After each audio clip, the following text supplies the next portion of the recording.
वायु हम लोग इस लेक्चर में एयर की बात करेंगे, वायु प्रदूषण और स्वास्थ्य की बात करेंगे कि वायु प्रदूषण और स्वास्थ्य के बीच में क्या संबंध है। पर्यावरण सुरक्षा एजेंसी जो भी हैं उनकी क्या रिपोर्ट्स हैं, वो क्या कर रहे हैं या क्या उनके रिपोर्ट्स आ रहे हैं। एसपीएम और आरपीएम की बात हम लोगों ने पिछले लेक्चर में किया था, जिसे सस्पेंडेड पार्टिकुलर मैटर कहते हैं, और आरपीएम जिसे रिस्पायरेबल पार्टिकुलेट मैटर कहते हैं, आरपीएम। और इसकी घटना, जैसे कि ये घटना अभी हाल में विशाखापत्तनम में जो घटना घटी है, कल के दिन की ये घटना सुबह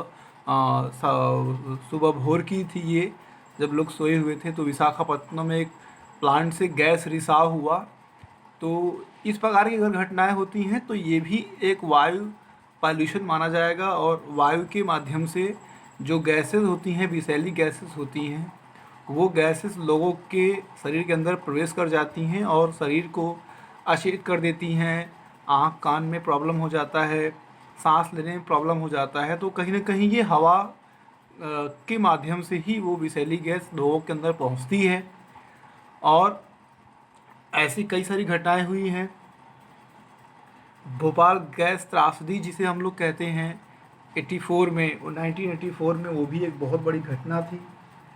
तो हम लोग उसको भी समझेंगे। और मास्को में भी ऐसी घटना हो चुकी है, इंडोनेशिया में भी ऐसी घटना हो चुकी है।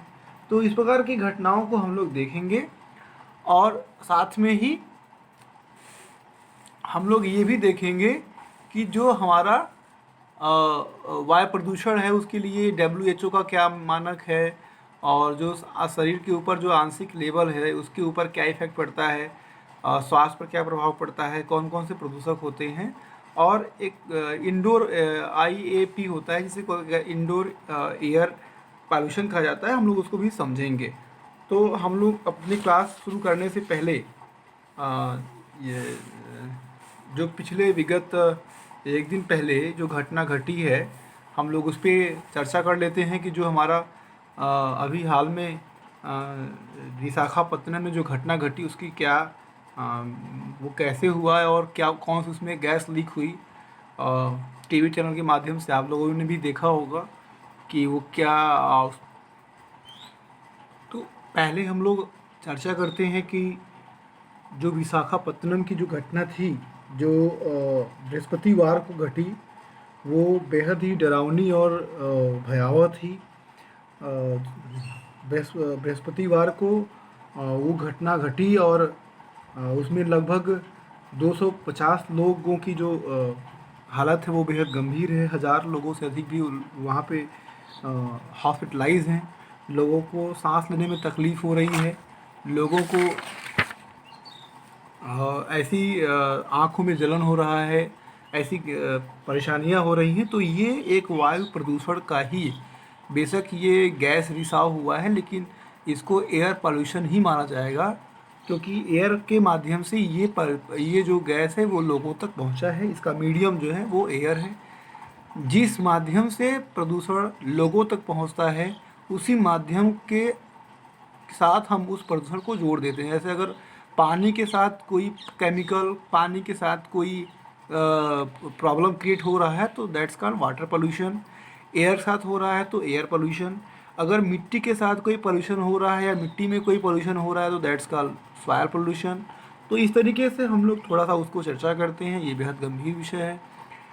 जो घटना घटी उस दिन विशाखापत्तनम की, उसमें 11 लोगों की मौत जो है दुर्भाग्य तरीके से उनकी मृत्यु हो गई।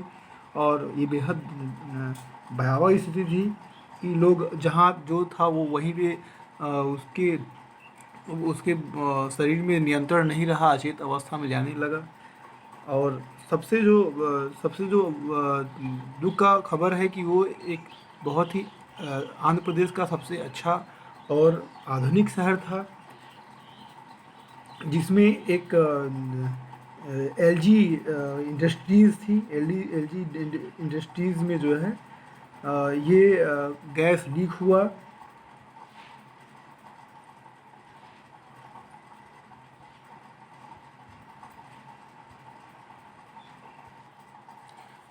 वहाँ पे एलजी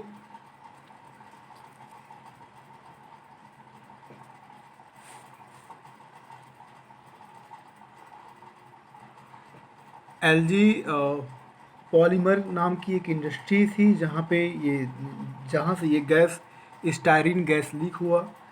रिपोर्ट के माध्यम से जो जानकारी मिली उससे 3 किलोमीटर के आसपास तक के लोगों में सांस लेने में तकलीफ़ होने लगा, आँखों में जलन होने लगा। मतलब 3 किलोमीटर के आसपास लोग बहुत प्रभावित हुए। 5,000 लोगों लगभग 5,000 लोग उसके चपेट में आ गए।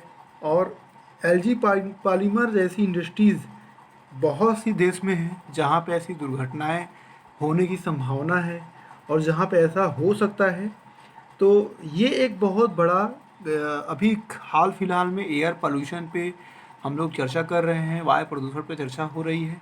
और उसका सबसे बड़ा जो प्रूफ है, अभी तक तो हम लोगों ने दिल्ली के एयर इंडेक्स की बात हम करते थे कि वहाँ पे एयर पोल्यूशन का जो PM2.5 है, PM10 है, वो क्या लेवल का है।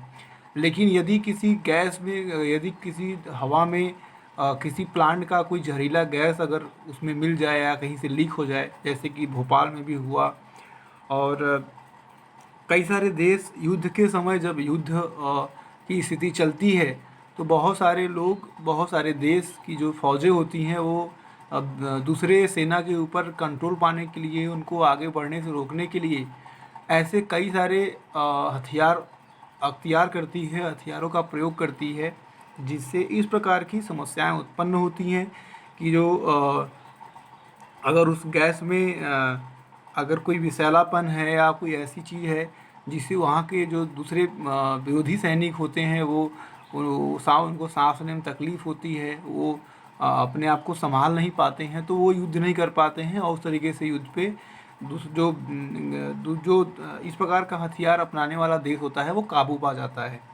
तो जैसा कि हम लोग अभी आगे चर्चा करेंगे कि किस तरीके से वियतनाम की जो सेना है उसके ऊपर अमेरिकी फ़ौज ने एक शाकनाशी गैस होती है जिसे एजेंट ऑरेंज कहा जाता है, उसका छिड़काव किया और उसके बाद बहुत भयानक तबाही हुई। वहाँ पे डाईऑक्सिनो जो है एक गैस निकली जिससे बहुत बड़ी दुर्घटना वियतनाम में हुई। तो ऐसा मास्को में भी हुआ। तो हम लोग अभी एक एक करके चर्चा करेंगे, तब तक हम लोग समझते हैं कि एयर क्या होता है और हम लोग एक एक तथ्यों को समझते हैं। तो फर्स्ट ऑफ ऑल कि व्हाट इज एयर।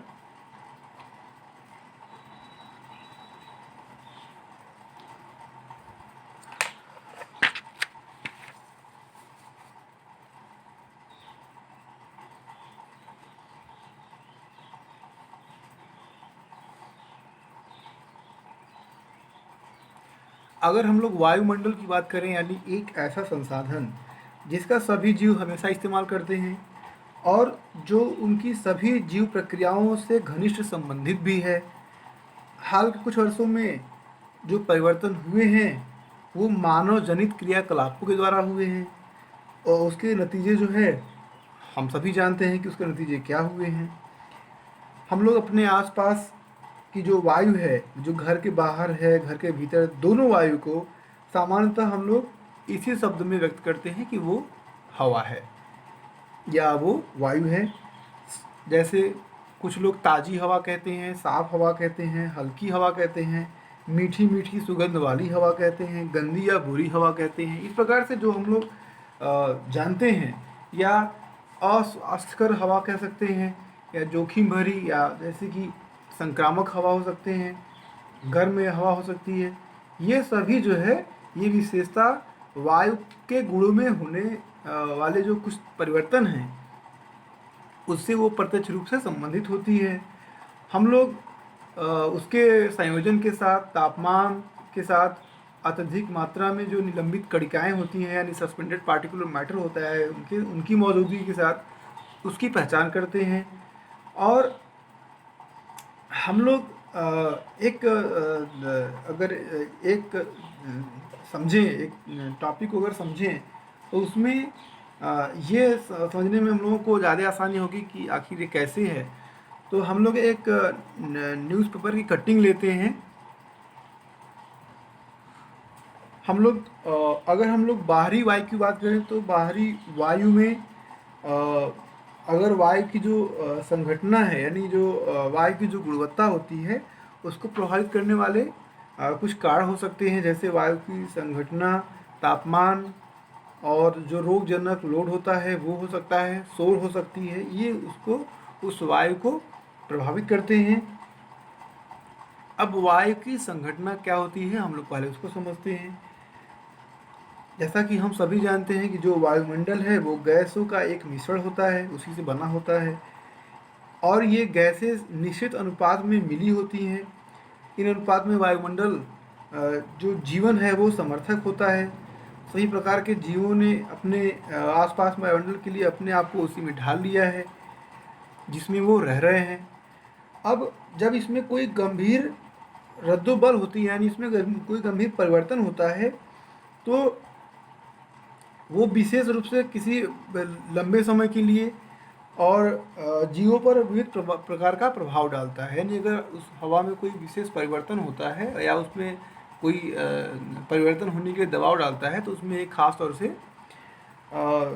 उसका परिवर्तन होता है और लोगों जीवों को जो है परिवर्तित होने के लिए प्रेरित करता है, दबाव डालता है। और ये प्रभाव जो है अनेक प्रकार के जो परिवर्तिताएं होती हैं उन पर निर्भर करता है।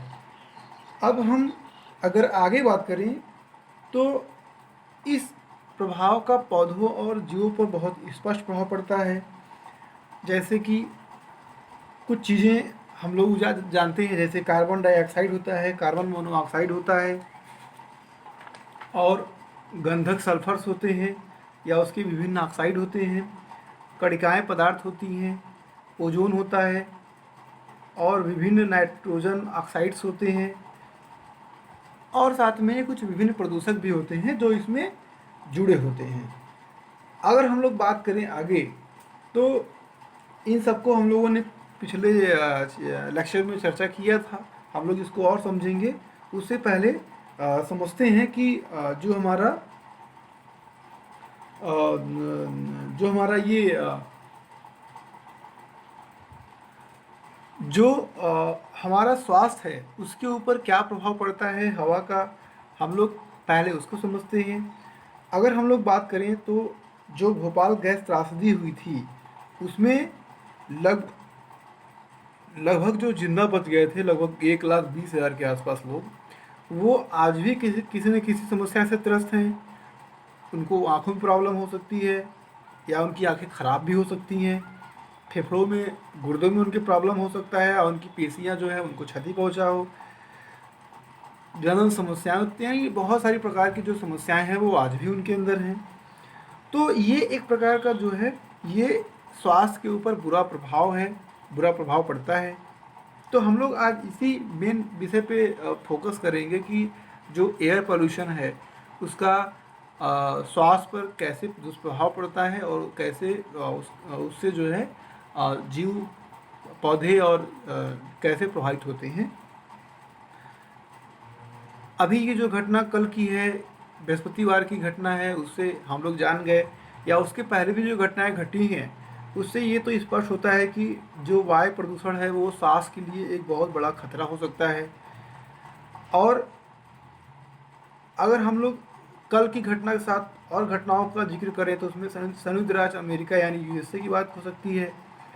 ब्रिटेन लंदन में जो घटना हुई वो भी एक बहुत बड़ी घटना थी। एक शताब्दी पहले यानी 1880 में जो लंदन में घटना घटी उसमें 2200 लोगों से भी ज़्यादा लोगों की जान गई। और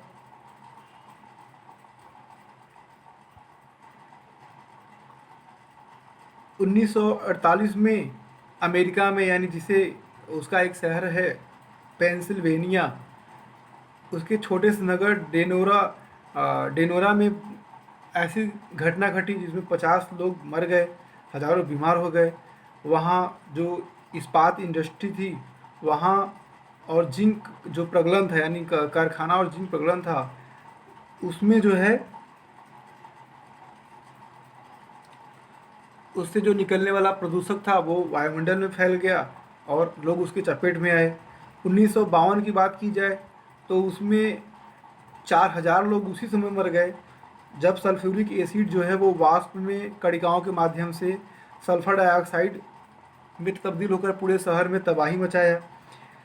और इस प्रकार की घटनाएं इतिहास में बहुत सारी हैं। हम लोगों के लिए जो घटना बहुत दुखद है, एक तो विशाखापत्तनम की जो घटना घटी वो बहुत दुर्घटना बहुत ही दुखद थी और दुर्भाग्यपूर्ण था।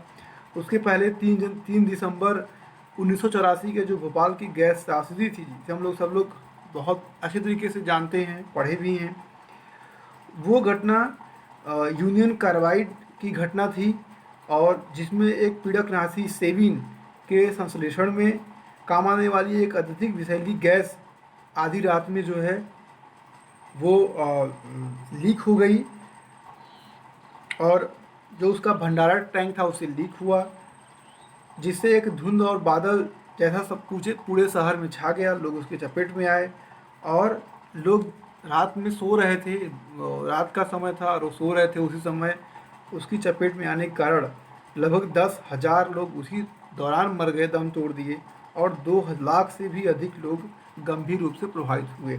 वो आज भी किसी न किसी समस्या से प्रभावित हैं। तो ऐसी घटनाओं से पता चलता है हम लोगों को कि यदि कड़े कदम न उठाए जाए हवा या एयर पोल्यूशन को लेकर के, तो भविष्य में वायु प्रदूषण के कारण कितने भयंकर परिणाम निकल सकते हैं इसकी कल्पना नहीं की जा सकती।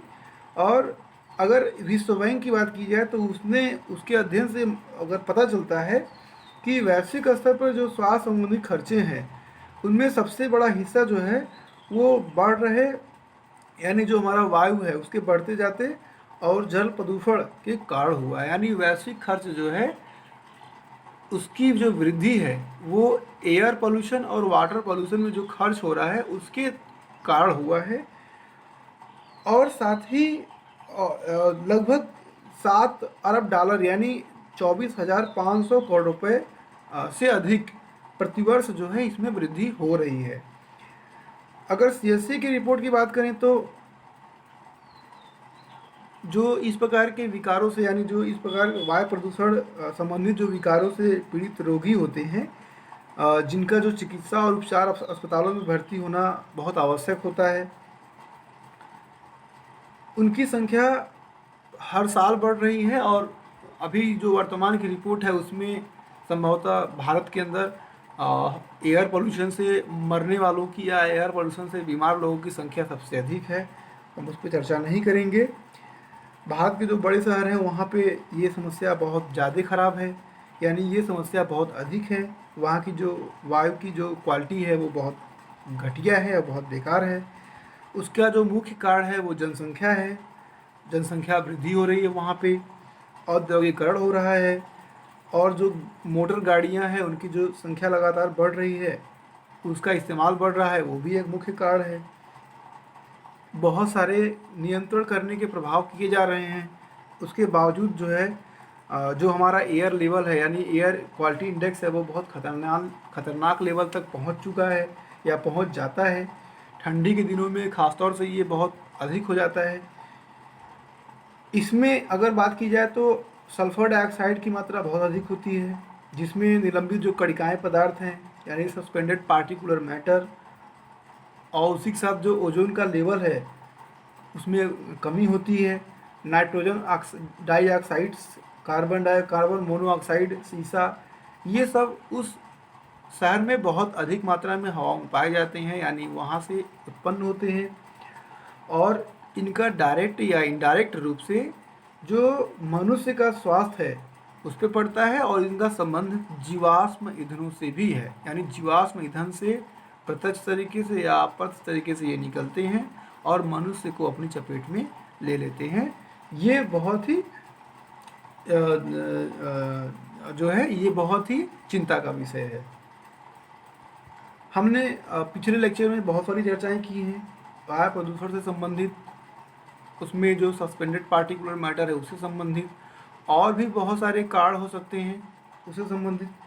अब हम लोग बात करते हैं कि कैसे इसका एक प्रभाव पड़ता है